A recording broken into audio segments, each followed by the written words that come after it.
I'm a massive fan of understanding how the Asian market in particular works. I'm fortunate enough to have worked with Sony and also with a Chinese company called Papaya.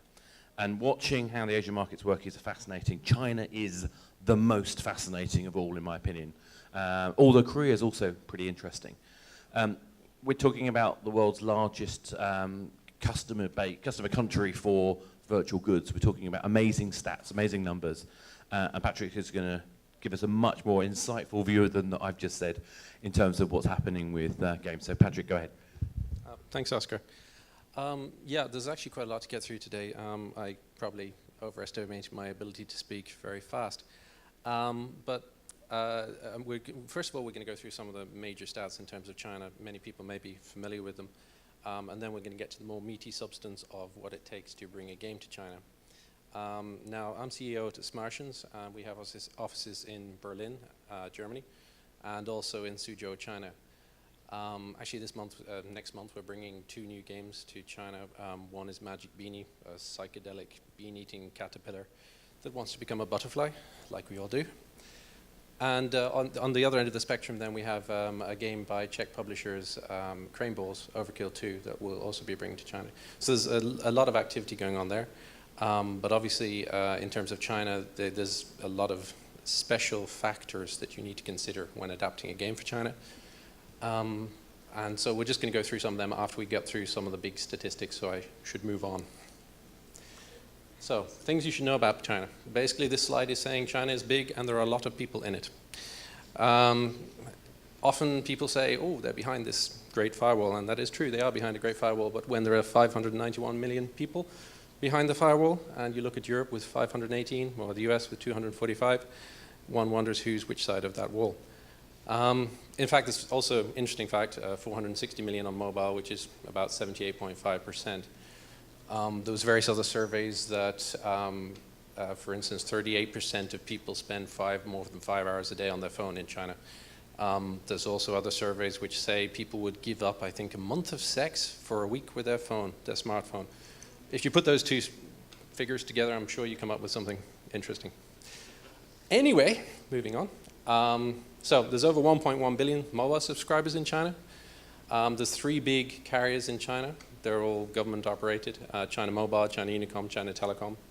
People say China Mobile is the biggest because they have 70% of the market, but if you actually look at 3G, that's not quite the case. Actually, it's more close run. And a lot of that's to do with the fact that China Mobile could have done a deal with Apple for the iPhone. They didn't. China Unicom got it, and they caught up. But those are the big providers. So there's basically 360 million people on 3G. 4G is on the way. Licenses are being issued. It's being rolled out. China Mobile and China Unicom are both working on their flavors of 4G. And obviously, smartphone shipments, huge, massive to China. Accounts for 20% of the world's smartphone shipments. Actually, looking at this list, these are the top 5 smartphone vendors in Q2 2013. Apple, not there, but they're actually about number 7. That's not to say that Apple is not important, because in fact, in terms of tablet devices, the iPad, or the Steak as it's known in China, is the number 1 tablet device, although their sales have dropped about 40% in the last year. They're still actually increasing sales. It's just a case that there's a lot more local providers, if you like, that are cheaper. But the tablet gaming, obviously tablet gaming is big in China, maybe largely due to the console ban. If you want to call it a console ban. It's not really a console ban, never was, but that's another story. But yeah, so if you actually look at China in terms of Android, iOS, the confusing thing is you will find many people saying many different things. Some will say it's 66%, others go to the other extreme at 90%. The truth is probably somewhere in the middle, especially in terms of the market share between iOS and Apple. Okay, a lot of people saying now that it may have topped out around 90%, but there are a number of factors why there's such a big discrepancy. I mean, data can be, of course, gathered from specific platforms. Also, in terms of custom ROMs, it depends whether you include just the Google ROM or if you include custom ROMs like Baidu and others. And also, data collected from carriers doesn't account for dual SIMs. A lot of people in China have dual SIMs. So when you're looking at the carrier data, that device is actually being counted twice. And another flawed assumption is that 3G subscriptions equal total smartphone subscriptions. But many people in China have smartphones that are not on 3G. So there's various other things, including smuggled phones, et cetera, that cause this discrepancy in terms of the figures for Android versus iOS. But whatever way you look at it, Android, of course, in China is still king. Having said that, looking at these revenues, and this is very interesting actually, because these are revenues for both iOS and Google Play app revenues distributed by country, and China comes in 5th, and that's not including Google Play, because there is no Google Play in China. So that's actually just based on iOS revenues, where the others actually are a combination of iOS and Google Play. So looking more at the actual mobile gaming market, well, if you look at the total game market, it was worth 9.7 billion. The year-on-year growth rate is 50.7% in 2013, and a lot of people download games. App sessions up, so it's all good. Great data. So I mean, you're talking about the world's biggest gaming market. Also in terms of mobile gaming, you're looking at, last year it was around 837 million. It's supposed to be about 1.2, 1.3 billion this year. It's growing vastly. There's supposed to be about 250 million mobile gamers in China. Some people say 336 million by 2015. We shall see, but it's a vast market. So now getting onto the pain, and this is the fun bit. I like it. Anyway, the regulators and regulations, and this is the bit where things fall apart. So in terms of China, if you want to bring a game to China, there's actually 20 national level government agencies responsible for the control of internet and games and various things. All of these in some way impact you. So if you want to go do the DIY approach, you'll probably have to deal with, well, you're going to have to deal with all of these kind of various bodies. The important ones being the GAPP, the General Administration of Press and Publication, and the Ministry of Culture. There's actually, I think, strictly speaking, in terms of ministries, there's about 7 different culture ministries. But those 2 are the important ones, and they kind of basically control the whole gaming industry.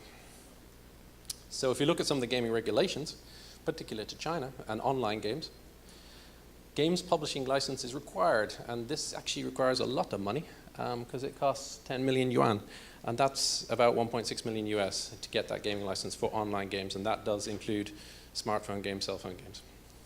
A lot of people avoid that because, well, they do, but it's actually technically you do need that license. In terms of online games, they must have built-in anti-fatigue and anti-addiction mechanisms. Again, many people will tell you it doesn't apply to mobile. It strictly speaking does, and it probably will more so in the future as mobile games become more immersive. But obviously these mechanisms, for instance, World of Warcraft in China, these mechanisms are built into World of Warcraft in China.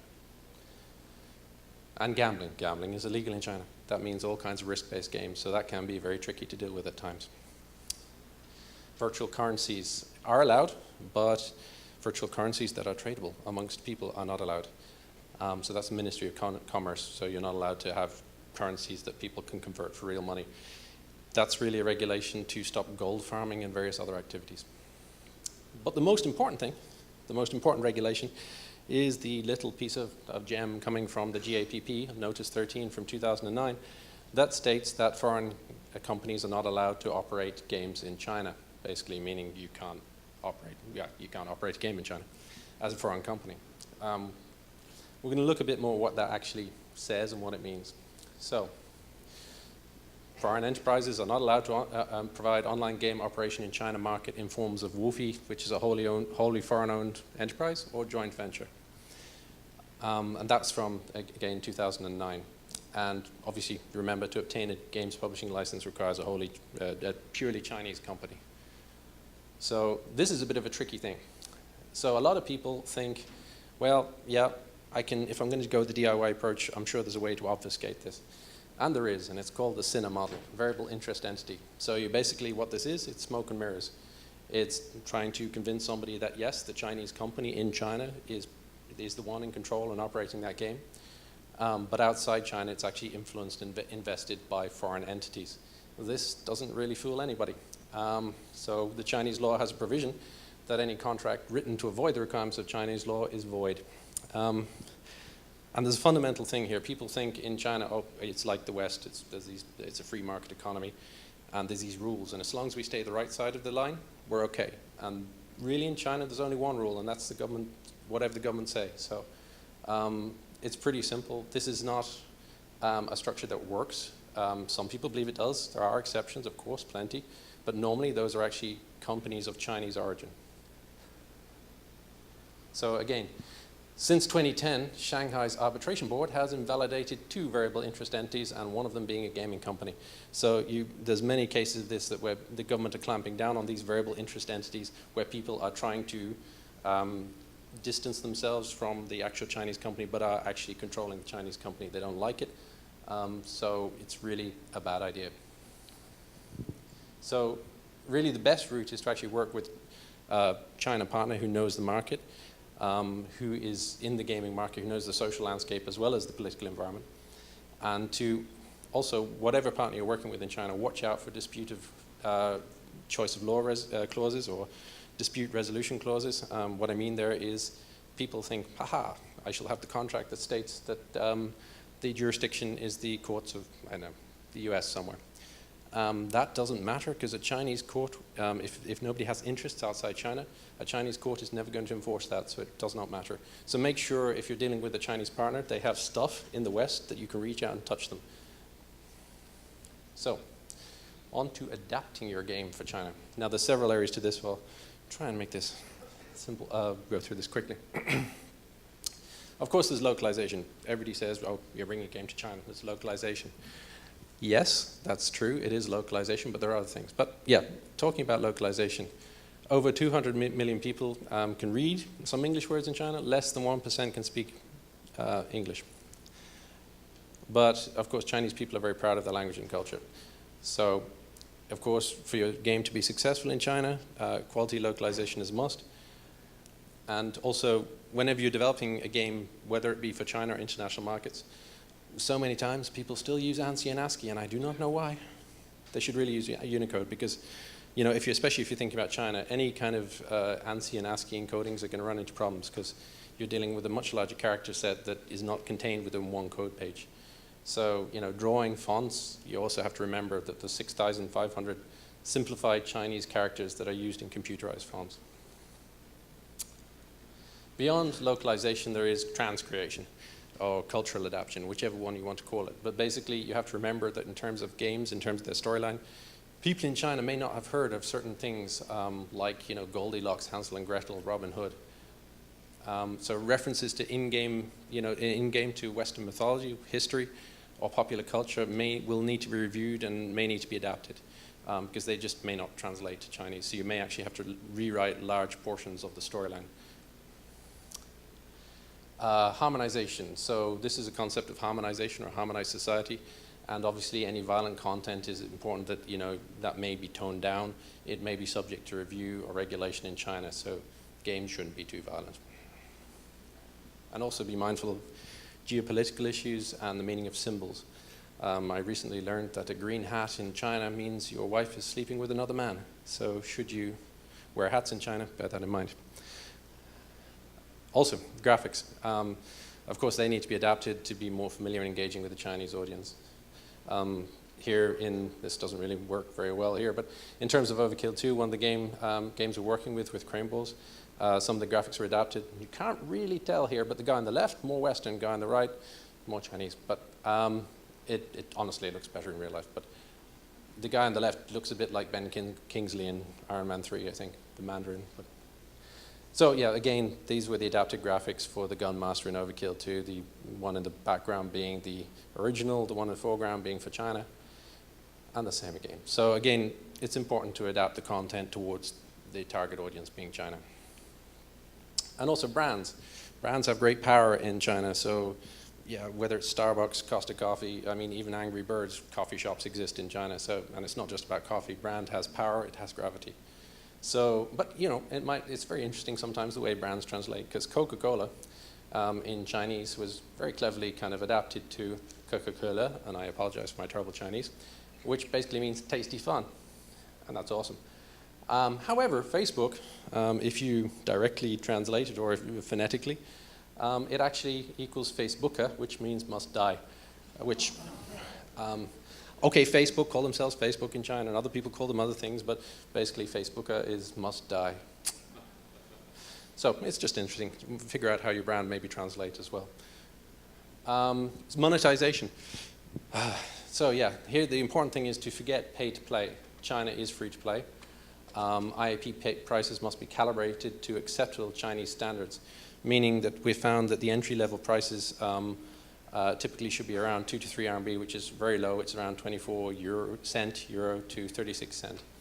That doesn't mean that the higher IAPs should be lower, because actually people in China, if you look at some of the premium IAPs across the top games, they're actually higher than they typically would be here in the West. So sometimes we just create a new layer of virtual currency to accommodate this initial entry point. And you have to remember what's lost in premium is gained in volume, particularly on Android. So as you'll see here, is probably in the rest of the world, the move is also towards free-to-play in terms of the total percentage of revenues. So it's around 71% in 2012. I'm probably going to think it's actually higher, especially on Android. And also, free-to-play makes life harder for pirates. It's more difficult to copy. You control the content. It just makes sense in that regard. So it's the same with PopCap, with Plants vs. Zombies when they brought that to China. Again, free-to-play was the model they chose, and of course that's ideal for combating piracy. And moving on to social media. There is no Google Play, Facebook, Twitter, or YouTube in China, and they're blocked. So that can be problematic because, of course, a lot of games have social integration with these platforms. In China, there's actually 7 major social networks, each with over 100 million users. Some of the big ones there, like Sina Weibo, WeChat. Now, WeChat is huge because it's mobile, it's social, it's got like 236 million monthly active users. It's a great platform. We have examples of companies where they've solely grown their games through WeChat and are doing phenomenal things. So there's a much wider social spectrum in China, and people also in China have a tendency to share a lot of more in-game updates, whether it be for items purchased, whether it be for achievements. So using social sharing is very important, and that's why when we're going to China, we have our own SDK which wraps around these social platforms and enables us to then integrate with in-game sharing very simply. So swapping out Facebook, Twitter for all these social sharing platforms. And Google Wallet and PayPal are not options in China. Pretty simple again. A lot of Google services don't exist in China or are not accessible in China. And also payment operators in China must be Chinese. Foreign companies are not allowed to operate payment services in China. So there are multiple payment solutions. Some of them are independent, like Alipay, and then there's other ones which are carrier payment solutions. And then the app stores have their own payment solutions. So as I say, all of these have to be Chinese owned. So there's a lot of different payment solutions.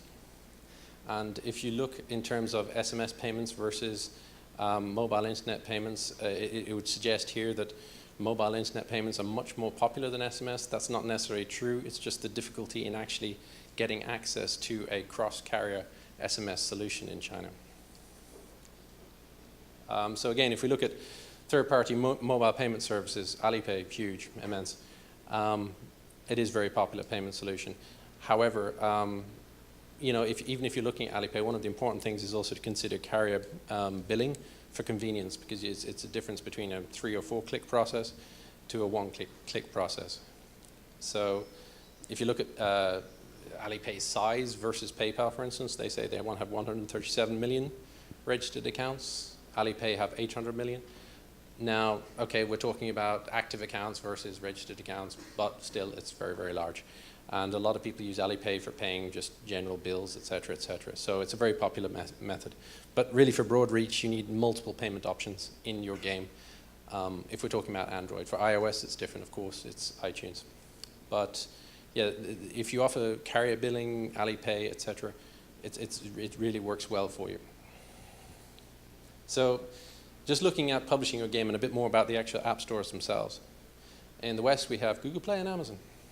In China, we have 300 or 400 app stores. It really depends who you ask and what you consider an app store versus a discovery channel versus a distribution channel. So there's a lot of app stores. And Actually, the top 10 app stores in China only account for half of the total downloads in China. So looking here, there's some of the ones which are listed as the top app stores in 2012. You look somewhere else, you'll find a totally different list. Every time I talk to an app store in China, they are always the #1 app store in China.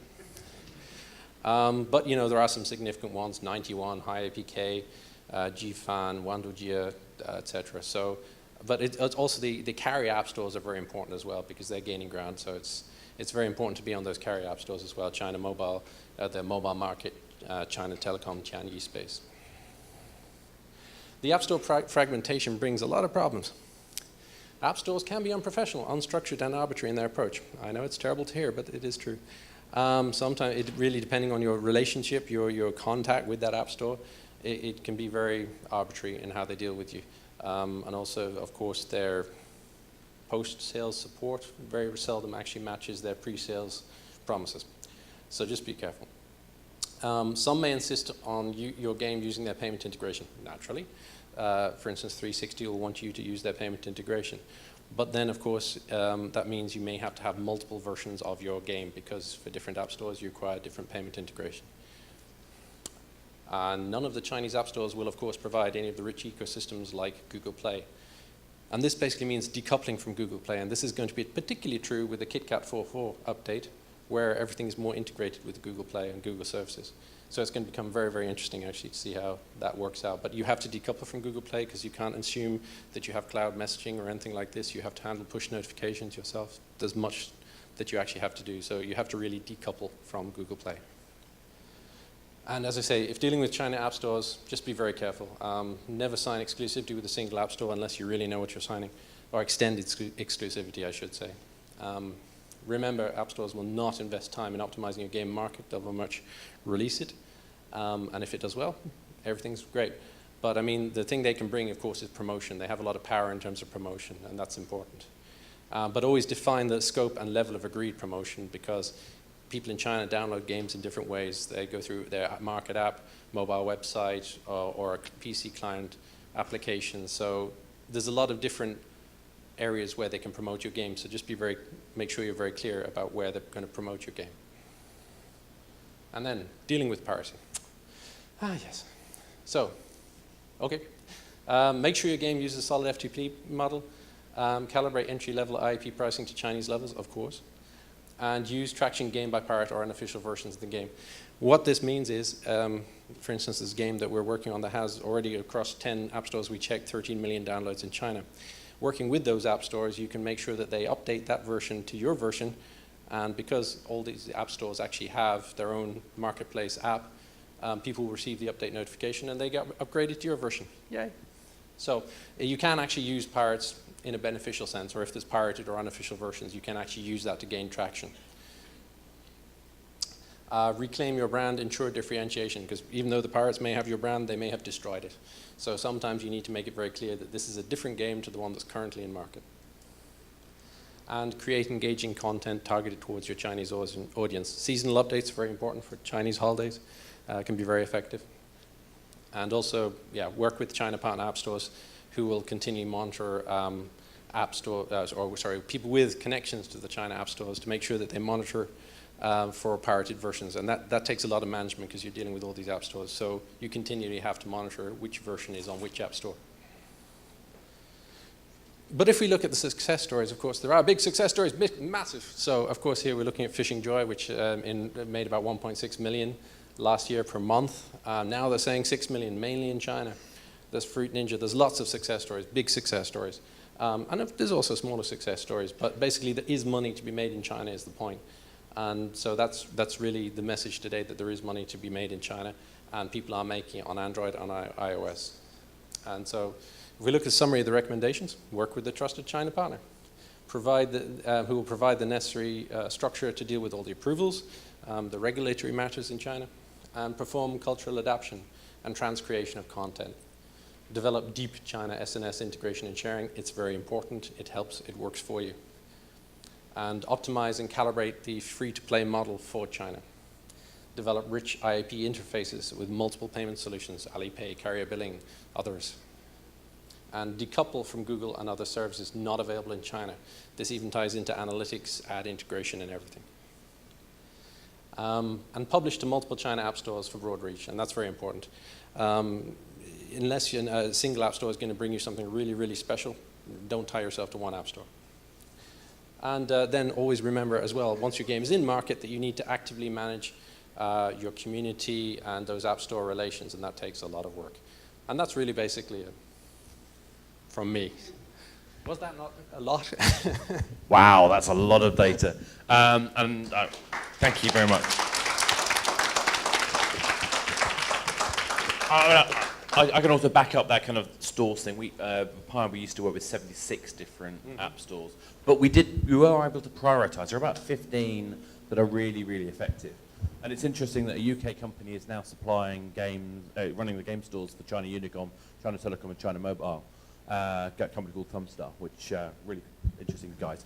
Any questions? We haven't got much time, but any questions in the audience? So, actually, I will chuck another one at you. Sure.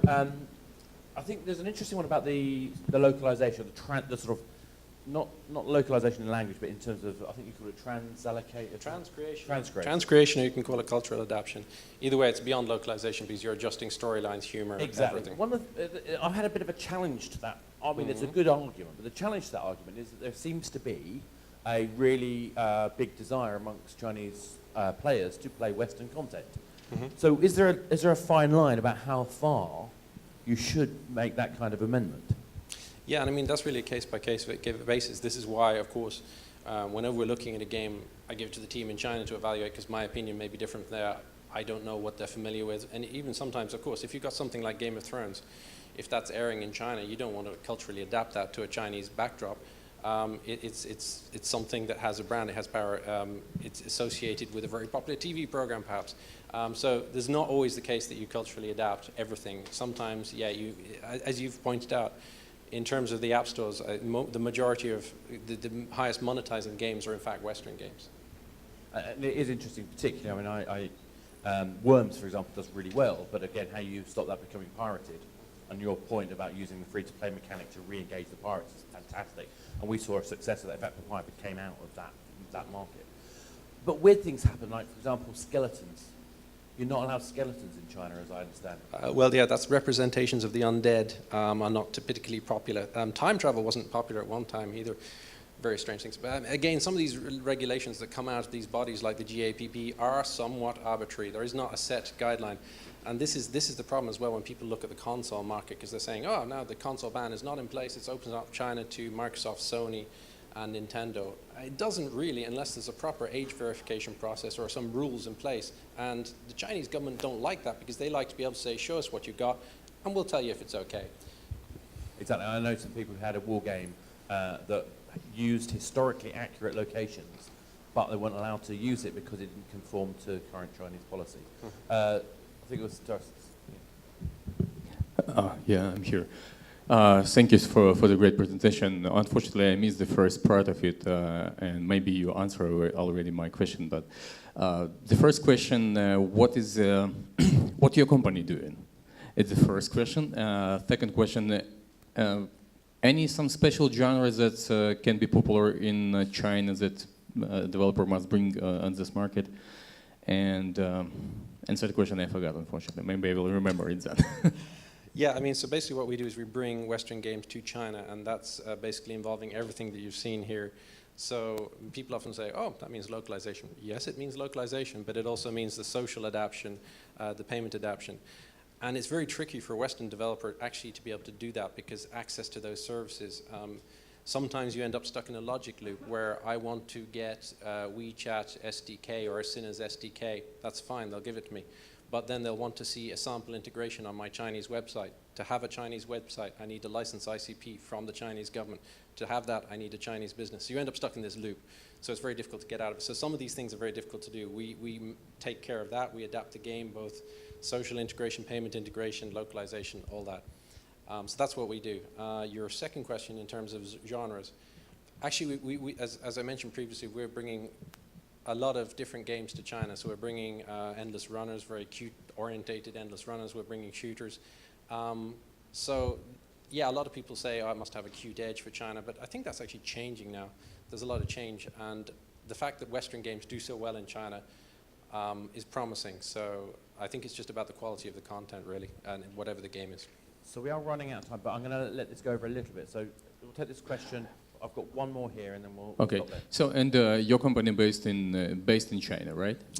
Company is based in both Berlin, Germany, which seems a bit strange because I'm Irish, and that's a long story. Anyway, but also in Suzhou in China, and Suzhou is just outside Shanghai, short distance. So it's a big area of technology. It's also got a lovely old city, the Venice of China, apparently. So you have a deep relation with all of these Yeah. hundreds of app stores, local one. Yeah, and you kind of, relationships are really important in China. That cannot be overemphasized. A lot of people think it's about structure and process, and they'll ask me, tell me, with all the China app stores, what is the kind of rev share that a Chinese app store is going to take? And you can't answer that because it's all about the relationship you have with that app store. And even if you claim to have a very strong relationship, that may change from day to day. And it may and they'll always want to see the game you have, and they'll go, okay. So it takes a lot of management. It's all about, is it Guanxi? I can never pronounce it Guanxi, right. I think it is. Guanxi. I think. So the last question. Hi, thank you. My interest in this situation goes back a long time. I published an article, Pirates or Profits, about doing business in China, intellectual property-wise, in the 90s. So I'm wondering if you could talk a little bit more about the partnershiping that you suggest people do. That was the solution back in the 90s. It's still the way to do it. Get a Chinese company that knows what they're doing, partner with them. But can you spend a minute in the limited time telling a little bit more about what you're looking for in that partner and how to organize that? Well, I mean, in this scenario, we actually probably are the partner in that scenario. And that means somebody who can work with the China app stores, because you have to accept that piracy exists. And of course, you know, with 300 app stores, it's very difficult making sure that your official version is on every single app store, but that's what you've got to do. But of course, if you're working with those 300 app stores, you go to them and say, hey, this is my game. They'll say, okay, show me the IP. So then you go through the scenario. And sometimes they'll want this form in Chinese stamped and signed and saying you're on the IP. It's very difficult. But basically, you have to continually manage and monitor this to make sure, you know, take down the pirate versions. Most app stores, in fact, we have never had an example where an app store has not done that. Have you shown them the paperwork? But it means that you have to go to all those app stores. So you need relationships of some kind with all those app stores. And so that's really one of the things. Free to play, of course, helps you control the content. But really, it is not actually such a difficult task once you have a process, once you just maintain and monitor that all the time. And that really is what we found to be effective in terms of piracy. Cool. Well, on that note, I'm going to thank Patrick very much.